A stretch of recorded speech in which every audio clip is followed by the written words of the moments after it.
On dirait une dinde de chez Père Dodu enveloppée dans son filet là. T'as vu quand tu débordes de tous les côtés, tu sais directement que ça marche plus. Cet argument de tu peux être gros et beau gosse. Non, ça n'existe pas.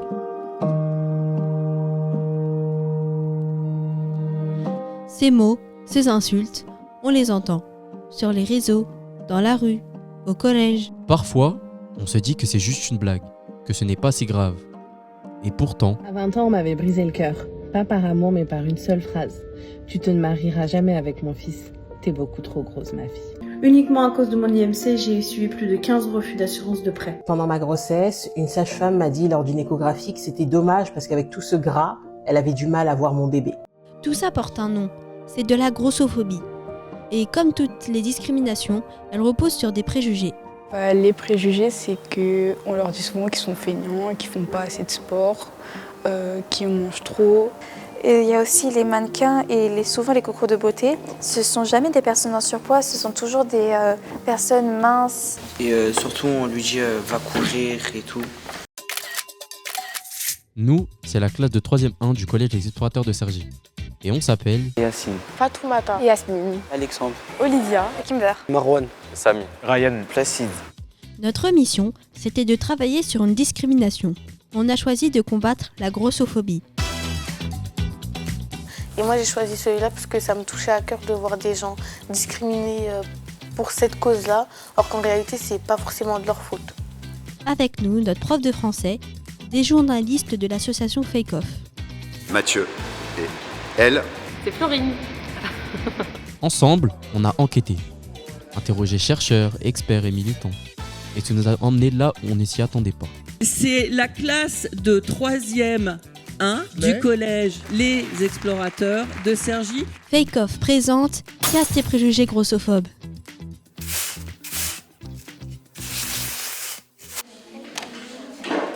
Moi j'ai un pote à moi, il est en surpoids et on rigole de lui, enfin les gens ils rigolent de lui. On lui dit gros lard, lardon. Il m'a dit bah ça le touche parce qu'il est vu comme une personne différente. J'ai vu plein de personnes se faire moquer dessus sur TikTok et malheureusement ça tourne de partout et ils se font afficher. C'est arrivé à une personne de mon entourage. Il y avait des élèves dans mon collège qui avaient vu une fois cette personne et qui commençaient à l'insulter et tout. Donc moi ça m'a beaucoup énervée. Un ami, un proche, directement ou indirectement, on est presque tous confrontés à de la grossophobie. On a voulu en savoir plus et on a fait des recherches. Yasmine, c'est à toi. Du coup, là, je vais vous expliquer c'est quoi la grossophobie. La grossophobie, c'est une attitude discriminante envers les personnes qui ont de la graisse ou qui sont obèses et qui sont gros. Il y a 47% de la population adulte qui sont en surpoids. Ce sont les derniers chiffres officiels. 47,3% des adultes français sont en surpoids et 17% en situation d'obésité. Ces chiffres ne cessent d'augmenter et ils ont des conséquences. Plus d'une adolescente obèse sur 2 dit subir de la grossophobie. Pour mieux comprendre, on a invité une experte. Catherine Milon est sociologue. Elle étudie la société et les rapports entre les gens et elle a beaucoup travaillé sur la grossophobie. Moi, je suis née en 1996, donc au XXe siècle, j'ai 30 ans. Et quand j'étais au collège, quand j'étais au lycée, le terme grossophobie, c'est quelque chose qu'on n'entendait pas. Ni dans les médias, ni dans ma famille, ni avec mes amis. C'est assez récent qu'on utilise ce terme-là et qu'on conscientise ces discriminations-là en société. La définition, on va dire, la plus consensuelle, c'est l'ensemble des attitudes de stigmatisation et de discrimination envers les personnes qui sont grosses. Voilà. Ça va être des moqueries, des insultes sur le poids, la corpulence, l'apparence physique, des choses qui sont verbales, c'est-à-dire qu'on dit, mais aussi des choses qui sont non verbales, donc qui ne s'expriment pas avec la parole. La grossophobie discrimine. Elle invisibilise aussi. Les personnes grosses sont sous-représentées.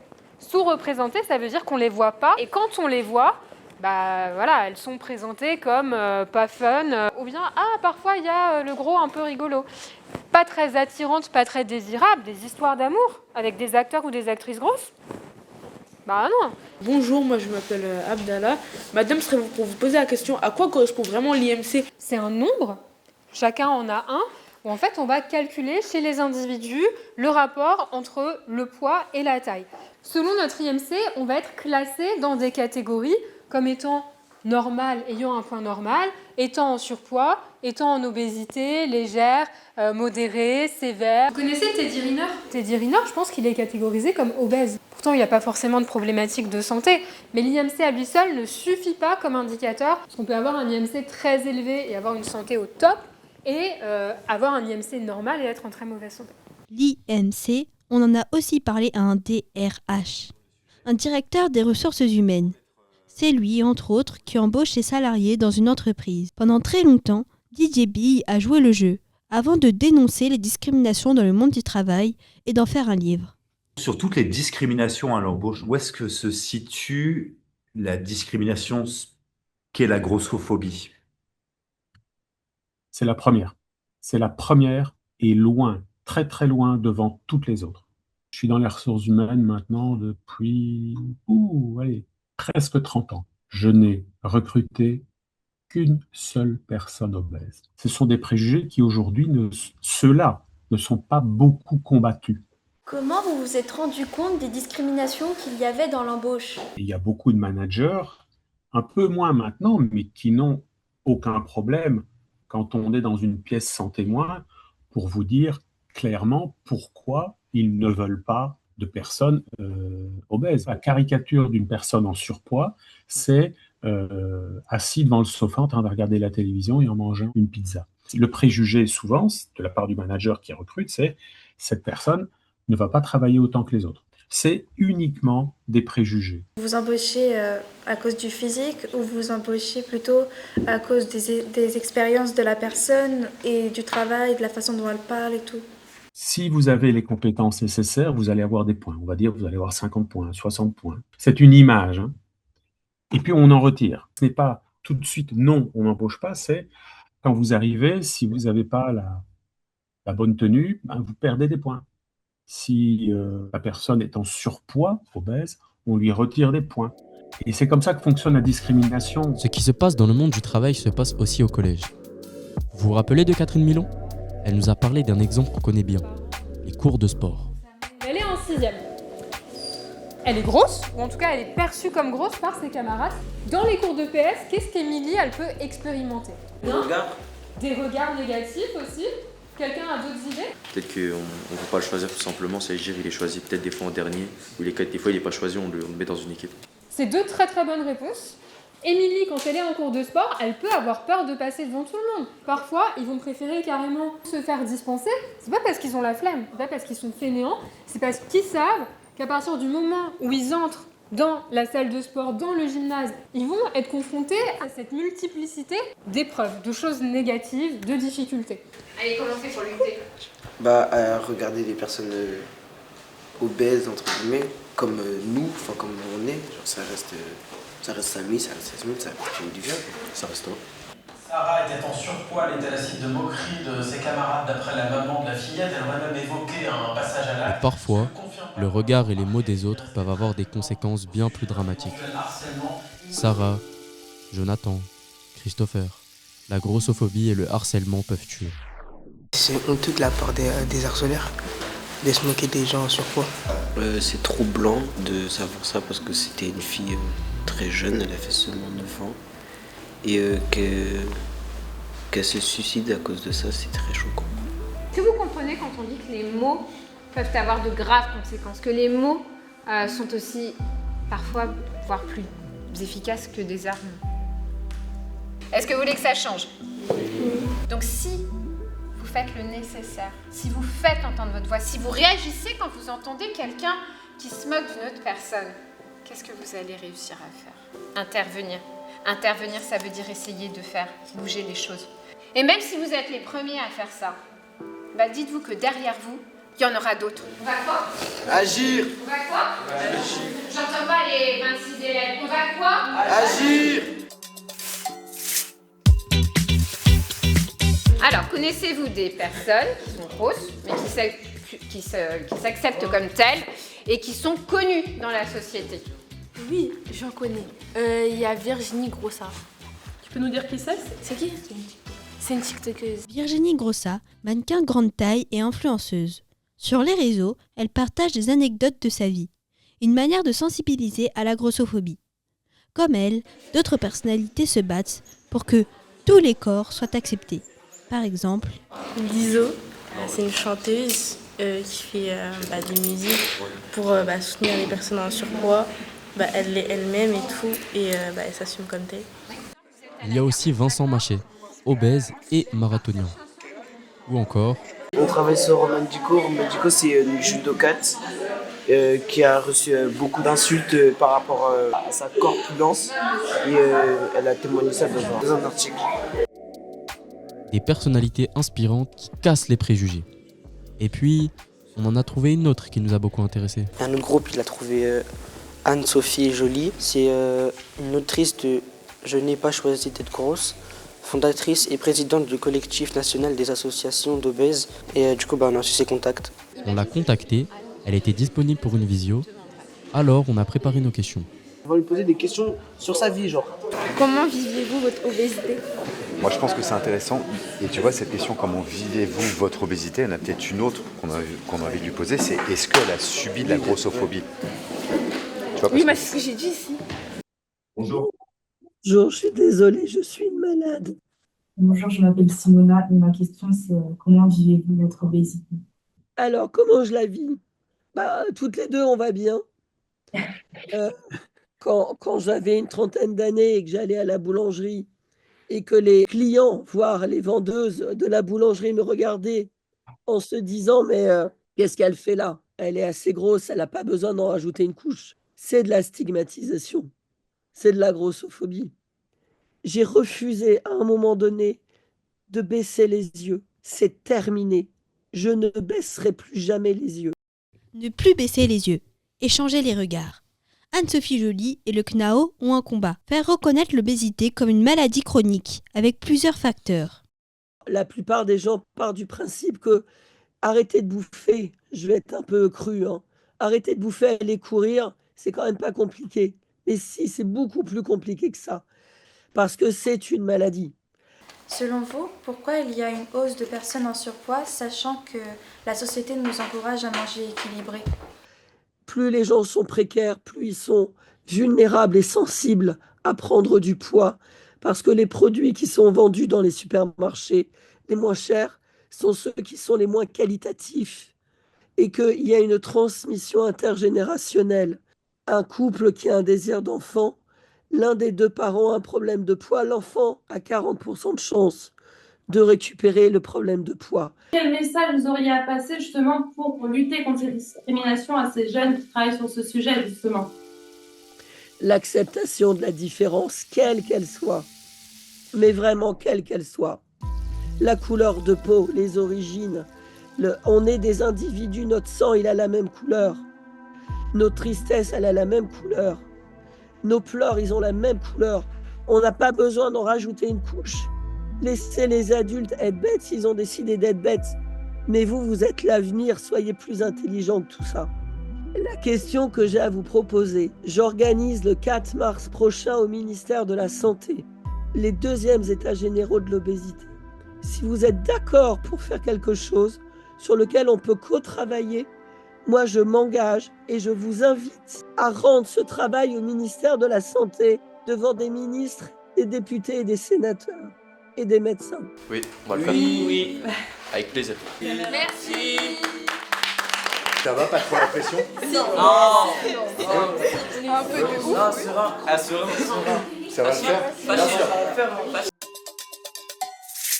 Et pour que ça le fasse, on a travaillé. En groupe, on a préparé des affiches et des slogans. Comme on voit ici, notre affiche, elle nous dit que la grossophobie détruit l'estime de soi. Que malgré que votre poids est surdéveloppé, des trucs comme ça, tous les corps sont différents et c'est normal. Et ce qui compte vraiment, c'est pas l'apparence, mais le respect. Le slogan c'est « Le respect n'a pas de tour de taille ». Ces messages, on les a emportés avec nous, à Paris. On montre les seins. sac, on passe le portique et on va s'installer dans la salle. On n'oublie pas pourquoi on est là. On est là pour faire entendre nos voix. Il va falloir qu'on attende un tout petit peu avant de rentrer. On attend dans le hall, mais on est silencieux, d'accord? Allez, venez avec moi.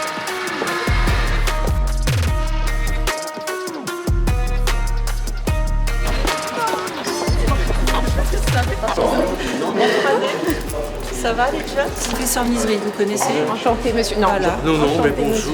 bonjour à tous, c'était super que vous soyez venus. On se détend, on est en famille, hein, on est comme à la maison. Vous êtes légitime, vous parlez et les gens vont vous écouter. Nos affiches ont été projetées au ministère de la Santé. Et on avait encore des choses à dire. Un discours collectif contre la grossophobie. Alexandre, toi, tu vas dire tout ça. Kimber, tu vas dire tout ça. Hein. On essaye d'équilibrer la parole. D'accord? Ok? On est une équipe. J'ai pas entendu. On est une équipe ou pas? Oui, ok.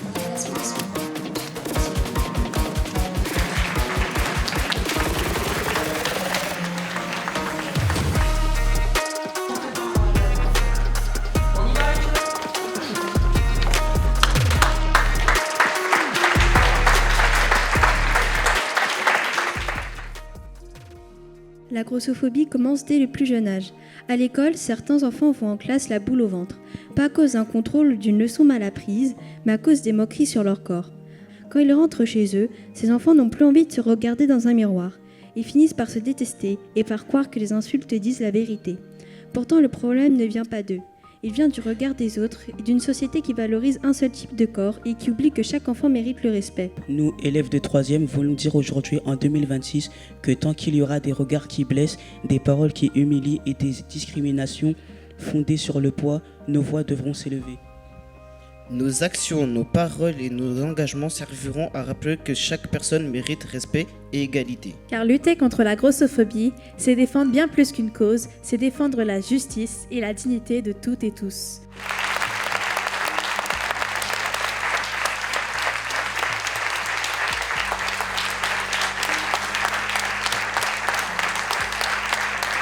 Après tout ça, on s'est remis de nos émotions. En gros, quand je parlais, c'était normal, c'est juste que des fois je tremblais de la main et tout, mais sinon ça va. On a fait passer un message pour tous les jeunes, pour qu'ils arrivent à parler de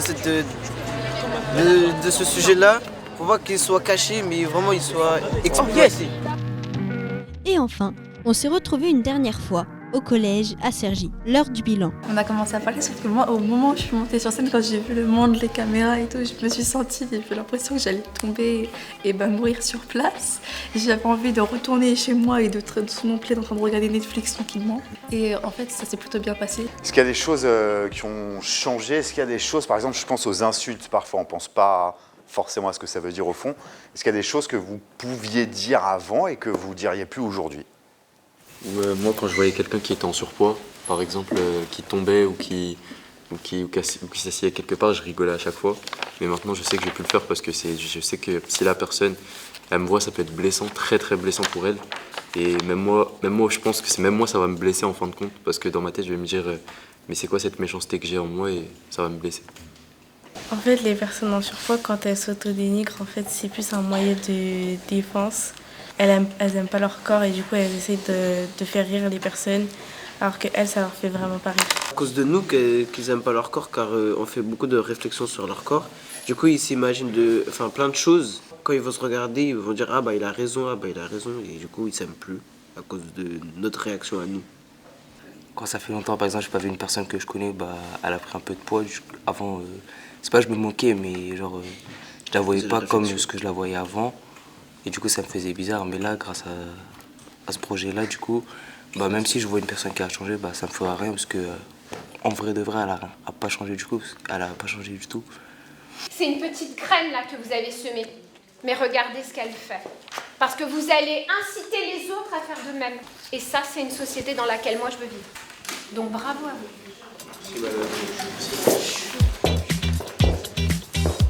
Ce projet m'a appris que les discriminations, ça servait vraiment à rien, surtout sur la grossophobie, parce qu'on a travaillé sur ce sujet. C'est un sujet qui n'est pas vraiment parlé, les jeunes ils en parlent plus. et les adultes pas trop. Je vais changer beaucoup mon vocabulaire parce qu'avant, je regardais les personnes un peu en obésité comme des personnes un peu qui se négligeaient, alors que c'est pas vrai du tout. Elles se négligent pas du tout, c'est pas de leur faute en plus si elles sont un petit peu rondes. En soi, je me suis jamais moqué des personnes en surpoids, mais je vais essayer de changer pour ceux qui se moquent des gens en surpoids, de leur dire que c'est pas bien et tout, et leur faire comprendre qu'il y en a, ils en souffrent. Même les gros sont devenus susceptibles. Apparemment, c'est pas de leur faute s'ils sont obèses, c'est la société qui les a... Ces mots, ces préjugés, ces insultes, on les entend. Sur les réseaux, dans la rue et au collège. Mais aujourd'hui, ça nous fait plus rire.